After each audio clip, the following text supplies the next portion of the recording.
Hi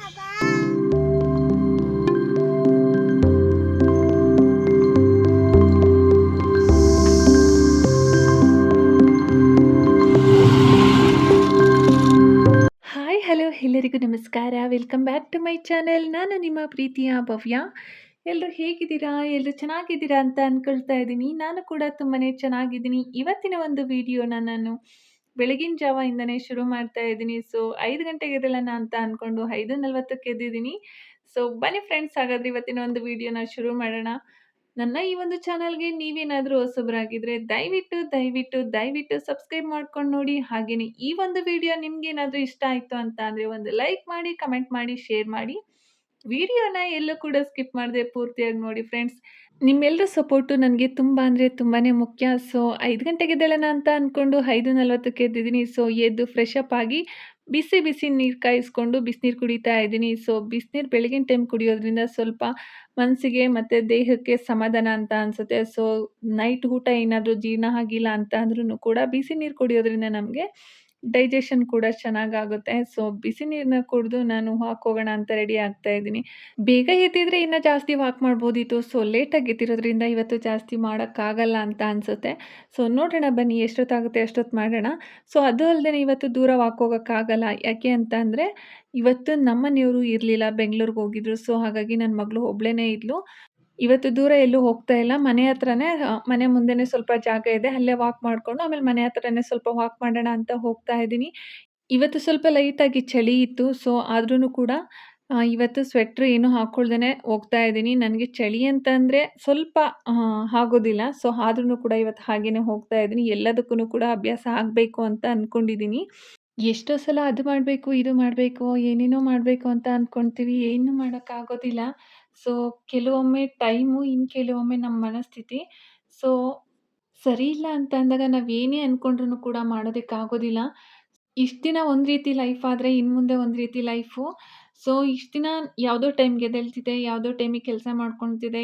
ಇಂಥ ಟೈಮ್ಗೆ ಇಂಥದ್ದೇ ಮಾಡಬೇಕು ಅಂತ ಆ ಥರ ಏನು ಇರ್ತಿರ್ಲಿಲ್ಲ. ಸೊ ಇವಾಗ 5 ಗಂಟೆಗೆ 5:15, 5:30, 5:45 ಎಷ್ಟೇ ಇರ್ಬೋದು, ನಾವು ಒಂದೇ ಟೈಮ್ಗೆ ಸೆಟ್ ಆಗೋಕ್ಕಾಗೋದಿಲ್ಲ. ಸೊ ನಿಧಾನಕ್ಕೆ ನಾನು ಸೆಟ್ ಆಗ್ತೀನಿ.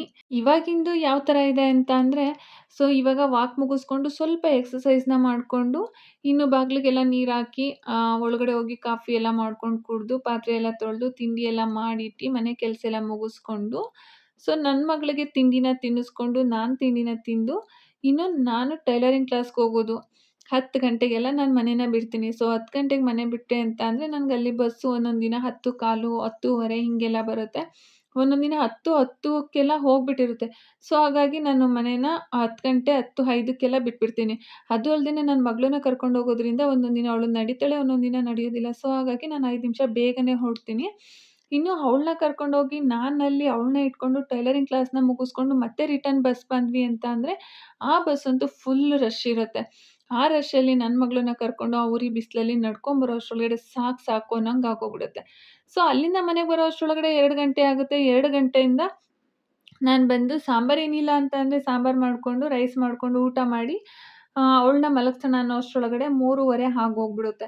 ಸೊ 3:30ಇಂದ 4:30 ತನಕ 1 ಅವರ್ ಅವಳನ್ನ ಮಲಗಿಸ್ದೆ ಅಂತ ಅಂದರೆ, ಒಂದೊಂದು ದಿನ ಮಲಗ್ತಾಳೆ, ಒಂದೊಂದು ದಿನ ಮಲಗೋದಿಲ್ಲ. ಸೊ ಮಲಗಿದ ದಿನ 1 ಅವರ್ ಮಲಗಿಸ್ತೀನಿ. ಮಲಗಲಿಲ್ಲ ಅಂತಂದರೆ ಏನು ಮಾಡೋಕ್ಕಾಗೋದಿಲ್ಲ. ಸೊ ಆಟ ಆಡ್ತಾ ಇರ್ತಾಳೆ. 4:15ಗೆಲ್ಲ ಡ್ಯಾನ್ಸ್ ಕ್ಲಾಸಿಗೆ ಮತ್ತೆ ಹೊರಡಬೇಕು. 4:15ಗೆ ಹೊರಟ್ವಿ ಅಂತ ಅಂದರೆ ನಾವು ಅಲ್ಲಿಂದ ನಿಧಾನಕ್ಕೆ ನಡ್ಕೊಂಡೋಗಿ ಒಂದು 10 ನಿಮಿಷ ಬೇಕಾಗುತ್ತೆ. ನಡ್ಕೊಂಡೋಗಿ ಅಲ್ಲಿ ನಮಗೆ ಆಟೋ ಸಿಗೋದು ಒಂದೊಂದು ದಿನ ಬೇಗ ಸಿಗುತ್ತೆ, ಒಂದೊಂದು ದಿನ ಲೇಟಾಗಿ ಸಿಗುತ್ತೆ. ಸೊ ಹಾಗಾಗಿ 20 ನಿಮಿಷ ಬೇಗನೆ ಹೋಗ್ತೀನಿ. ಇನ್ನು ಡ್ಯಾನ್ಸ್ ಕ್ಲಾಸ್ ಅವಳಿಗೆ ಸ್ಟಾರ್ಟ್ ಆಗೋದು 5 ಗಂಟೆಗೆ. 5 ಗಂಟೆಯಿಂದ 6 ಗಂಟೆಗೆ. ಸೊ ಮತ್ತೆ ಇನ್ನು ರಿಟರ್ನ್ ನಾನು 1 ಅವರ್ ಅಲ್ಲೇ ವೆಯ್ಟ್ ಮಾಡಿ ಅವಳನ್ನ ಕರ್ಕೊಂಬರ್ತೀನಿ. ಸೊ ಇನ್ನು ಅಲ್ಲಿಂದ ಬಂದ್ವಿ ಅಂತ ಅಂದರೆ, ಅಲ್ಲಿಂದ ಯಾರಾದ್ರೂ ಕೂಡ ನನ್ನ ಅಲ್ಲಿ ಸ್ಟಾಪ್‌ಗೆ ಬಿಡ್ತಾರೆ. ಅಲ್ಲಿ ಅಂದರೆ ನಾನು ಡ್ಯಾನ್ಸ್ ಕ್ಲಾಸಿಂದ ಮತ್ತೆ ಬಸ್ ಸ್ಟಾಪ್‌ಗೆ ಸ್ವಲ್ಪ ದೂರ ನಡಿಬೇಕು. ಡ್ಯಾನ್ಸ್ ಕ್ಲಾಸಲ್ಲಿ ನನ್ನ ಫ್ರೆಂಡ್ಸ್ ಯಾರಾದ್ರೂ ಕೂಡ ನನ್ನನ್ನು ಅಲ್ಲಿ ಬಸ್ ಸ್ಟಾಪ್‌ಗೆ ಡ್ರಾಪ್ ಮಾಡ್ತಾರೆ. ಸೊ ಅಲ್ಲಿ ಬಸ್‌ಗೆ ವೆಯ್ಟ್ ಮಾಡಿ ಬರ್ತೀನಿ. ಅಲ್ಲಿ ಇನ್ನೇನು ಒಂದು 6:10ಕ್ಕೆಲ್ಲ 6:10, 6:15ಗೆಲ್ಲ ಬಸ್ ಬಂದ್ಬಿಡುತ್ತೆ. ಸೊ ಆ ಬಸ್ಸಿಗೆ ಬಂದ್ವಿ ಅಂತ ಅಂದರೆ ಮನೆಗೆ ಬರೋ ಅಷ್ಟರೊಳಗಡೆ 6:30, 6:45 ಆಗೋಗುತ್ತೆ. ಇನ್ನು ಅಲ್ಲಿಂದ ಬಂದು ನಾನು ಸ್ವಲ್ಪ ಕಾಫಿನ ಮಾಡ್ಕೊಂಡು ಕುಡಿದು ನನ್ನ ಮಗಳಿಗೆ ಹಾಲನ್ನ ಬಿಸಿ ಮಾಡಿಕೊಟ್ಟು, ಸೊ ಅವಳು ಹಾಲು ಕುಡಿದು ಸ್ವಲ್ಪ ಹೊತ್ತು ಆಟ ಆಡ್ತೀನಿ ಅಂತ ಹೋಗ್ತಾಳೆ. ಸೊ ಇಲ್ಲಿ ಮನೆ ಹತ್ರನೇ ಆಟ ಆಡ್ತಾ ಇರ್ತಾಳೆ. ಇನ್ನು ನಾನೊಂದು 10 ನಿಮಿಷ ರೆಸ್ಟ್ ಮಾಡಿ, ಇನ್ನು ನಾನು ಟೈಲರಿಂಗ್ ಕ್ಲಾಸಲ್ಲಿ ಏನಾದ್ರು ಪ್ರಾಕ್ಟೀಸ್ ಮಾಡಿರೋದಿತ್ತು ಅಂತಂದರೆ ಅದು ಆ ಟೈಮಲ್ಲಿ ನಾನು ಮಾಡ್ಕೊತೀನಿ. ಇನ್ನು ಸಾಂಬಾರೆಲ್ಲ ಮಧ್ಯಾಹ್ನ ಮಾಡಿರ್ತೀನಿ. ಕೆಲವೊಮ್ಮೆ ಸಂಜೆ ಟೈಮ್ ಮಾಡ್ತೀನಿ. ಸಂಜೆ ಟೈಮ್ ಮಾಡಿರೋದ್ರಿಂದ ನನಗೆ ಮಧ್ಯಾಹ್ನದ ಟೈಮ್ ನನಗೆ ಸ್ವಲ್ಪ ಈಸಿ ಆಗುತ್ತೆ.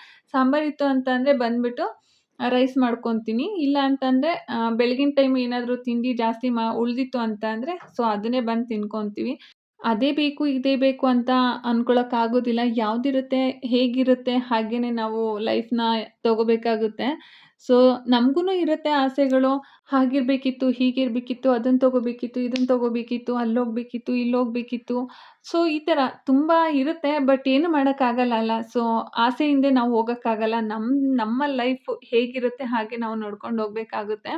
ಸ್ಟಾರ್ಟಿಂಗಲ್ಲಿ ನನ್ನ ಮಗಳನ್ನ ಕರ್ಕೊಂಡೋದಾಗ ನನಗೆ ತುಂಬ ಅಂದರೆ ತುಂಬಾನೇ ಹಿಂಸೆ ಅನ್ನಿಸ್ತು. ಅಲ್ಲಿ ನನಗೆ ಏನು ಸ್ಟಿಚ್ ಮಾಡೋದಕ್ಕಿರ್ಬೋದು, ಕಟಿಂಗಿಗಿರ್ಬೋದು ಏನಕ್ಕೂ ಕೂಡ ನನಗಲ್ಲಿ ಅವಳು ಫ್ರೀಯಾಗಿ ಬಿಡ್ತಾನೆ ಇರಲಿಲ್ಲ. ಸೊ ಅದು ಇದು ಅಂತ ನನಗೆ ಪದೇ ಪದೇ ಡಿಸ್ಟರ್ಬ್ ಮಾಡ್ತಾನೆ ಇದ್ಲು. ಸೊ ಇವಾಗ ಒಂದು 4, 5 ದಿನ ಕಂಟಿನ್ಯೂಯಸ್ ಆಗಿ ಆಯ್ತಲ್ವಾ. ಸೊ ಹೋಗ್ತಾ ಹೋಗ್ತಾ ಅವಳು ಕೂಡ ಅಡ್ಜಸ್ಟ್ ಆಗ್ತಾ ಹೋಗ್ತಾಳೆ. ನನಗೆ ಒಂದೊಂದು ಸಲ ಬೇಜಾರಾಗೋಗ್ಬಿಡುತ್ತೆ. ಸೊ ನಾವು ಕಷ್ಟಪಡೋದಲ್ದೇನೆ ನಮ್ಮ ಜೊತೆಗೆ ನಮ್ಮ ಮಕ್ಳನ್ನು ಕೂಡ ಈ ಥರ ಎಲ್ಲ ಬಿಸಿಲಲ್ಲಿ ಒಣಗಿಸ್ಕೊಂಡು ಕರ್ಕೊಂಡೋಗ್ಬೇಕು, ಕರ್ಕೊಂಬರ್ಬೇಕು ಅಂತ. ನಮ್ಮ ಲೈಫ್ ಹೆಂಗಾಗಿದೆ ಅಂತ ಅಂದರೆ ಎಲ್ಲ ಇದ್ದು ಯಾರೂ ಇಲ್ದಿರೋ ಥರ ನಮ್ಮ ಲೈಫ್ ಆಗೋಗ್ಬಿಟ್ಟಿದೆ. ಸೊ ಏನು ಮಾಡೋಕ್ಕಾಗಲ್ಲ. ಸೊ ಯಾರನ್ನು ನಾವು ದೂಷಿಸಕ್ಕಾಗೋದಿಲ್ಲ. ಸೊ ನಮ್ಮ ಲೈಫು ನಮ್ಮ ಹಣೆ ಬರಹ ಯಾವ ಥರ ಇರುತ್ತೆ ಅದೇ ಥರ ನಾವು ಹೋಗ್ಬೇಕಾಗುತ್ತೆ. ಅವ್ರು ಸರಿ ಇಲ್ಲ, ಇವ್ರು ಸರಿ ಇಲ್ಲ, ಅವ್ರು ನೋಡ್ತಾರೆ, ಇವ್ರು ನೋಡ್ತಾರೆ. So no more expectations. ಯಾರ ಮೇಲೂ ಏನೂ ಕೂಡ ಎಕ್ಸ್‌ಪೆಕ್ಟೇಷನ್‌ನ ಇಟ್ಕೊಳ್ಳೋದಕ್ಕೆ ಹೋಗ್ಬಾರ್ದು. ಸೊ ಹಾಗಾಗಿ ನನ್ನ ಮಗಳನ್ನ ಯಾರ ಹತ್ರನೂ ಬಿಡೋಕೆ ಹೋಗ್ತಾ ಇಲ್ಲ. ಒಂದೊಂದು ದಿನ ಮಾತ್ರ ನಮ್ಮಮ್ಮ ಏನಾದ್ರೂ ಕೆಲ್ಸಕ್ಕೆ ರಜಾ ಹಾಕೊಂಡ್ರು ಅಂತ ಅಂದರೆ ಸೊ ಅವರು ಕರೆಸ್ಕೊಂತಾರೆ. ಅಲ್ಲಿ ಇರ್ತಾಳೆ. ಇನ್ನು ಡ್ಯಾನ್ಸ್ ಕ್ಲಾಸ್ ಇರೋದ್ರಿಂದ ನಾನು ಎಲ್ಲಿಗೆ ಕಳ್ಸಿದ್ರುನು ಕೂಡ ನಾನು ಮತ್ತೆ ಕರ್ಕೊಂಡು ಬರಲೇಬೇಕಾಗುತ್ತೆ. ಮತ್ತೆ ಹೆಂಗಾಗುತ್ತೆ ಅಂತ ಅಂದರೆ ಅವಳು ಒಂದಿನ ಡ್ಯಾನ್ಸ್ ಕ್ಲಾಸ್‌ಗೆ ರಜಾ ಹಾಕಿದ್ವಿ ಅಂತ ಅಂದರೆ ಮತ್ತೆ ಅವಳ ಮೈಂಡ್ ಸೆಟ್ ಡ್ಯಾನ್ಸ್ ಕಡೆಗೆ ಹೋಗ್ಬೇಕಾ, ಹೋಗ್ಬೇಕಾ ಅನ್ನೋ ಥರ ಮೈಂಡು ಬಂದ್ಬಿಡುತ್ತೆ ಅವಳಿಗೆ. ಸೊ ಹಾಗಾಗಿ ರಜಾನ ಜಾಸ್ತಿ ಮಾಡಿಸೋದಿಲ್ಲ ನಾನು.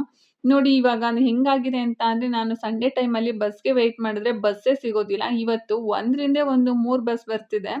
ಸೊ ನಾನು ಆಟೋಗೆ ಬಂದಮೇಲೆ 3 ಬಸ್ ಬಂತು. ಸೊ ₹20 ಹೋಯ್ತು ಅಂತ ಬೇಜಾರಾಯ್ತು. ಸೊ ಏನು ಮಾಡೋಕ್ಕಾಗಲ್ಲ. ಎಷ್ಟೋ ಸಲ ಸಂಡೇ ಟೈಮು ನಾನು 8:15ಗೆಲ್ಲ ಬಂದು ವೆಯ್ಟ್ ಮಾಡಿದ್ದೀನಿ. ನನಗೆ ಬಸ್ಸೇ ಸಿಕ್ಕಿರಲಿಲ್ಲ. ಸೊ ಇವತ್ತು ನೋಡಿದ್ರೆ ಒಂದರಿಂದ ಒಂದು 3 ಬಸ್ ಹೋಯ್ತು. ಸೊ ಬಸ್ ಇದ್ದಂಗೆ ನಾನು ಆಟೋಗೆ ₹20 ದುಡ್ಡು ಕೊಟ್ನಲ್ಲ ಅಂತ ನನಗೆ ತುಂಬ ಬೇಜಾರಾಗೋಯ್ತು. ಯಾಕೆಂದರೆ ನನಗಿವಾಗ ಒಂದೊಂದು ರೂಪಾಯಿಗೂ ಕೂಡ ತುಂಬಾನೇ ಇಂಪಾರ್ಟೆಂಟ್ ಇದೆ.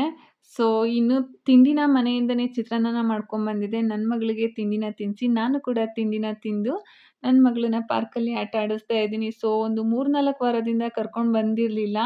ಅಮ್ಮ ಪ್ಲೀಸ್ ಅಂತ ಇವತ್ತು ತುಂಬಾನೇ ರಿಕ್ವೆಸ್ಟ್ ಮಾಡಿದ್ಲು. ಸೊ ಹಾಗಾಗಿ ಪಾರ್ಕ್‌ಗೆ ಕರ್ಕೊಂಬಂದು ಆಟ ಆಡಿಸ್ತಾ ಇದ್ದೀನಿ. ಸೊ ಫ್ರೆಂಡ್ಸ್ ಇದಿಷ್ಟು ಇವತ್ತಿನ ಒಂದು ವಿಡಿಯೋ ಆಗಿತ್ತು. ನನ್ನ ಈ ಒಂದು ಚಾನಲ್‌ಗೆ ನೀವೇನಾದರೂ ಹೊಸಬರಾಗಿದ್ದರೆ ದಯವಿಟ್ಟು, ದಯವಿಟ್ಟು, ದಯವಿಟ್ಟು ಸಬ್ಸ್ಕ್ರೈಬ್ ಮಾಡ್ಕೊಂಡು ನೋಡಿ. ಹಾಗೇನೇ ಇಷ್ಟ ಆಯಿತು ಅಂತ ಅಂದರೆ ಒಂದು ಲೈಕ್ ಮಾಡಿ, ಕಮೆಂಟ್ ಮಾಡಿ, ಶೇರ್ ಮಾಡಿ. ಧನ್ಯವಾದಗಳು.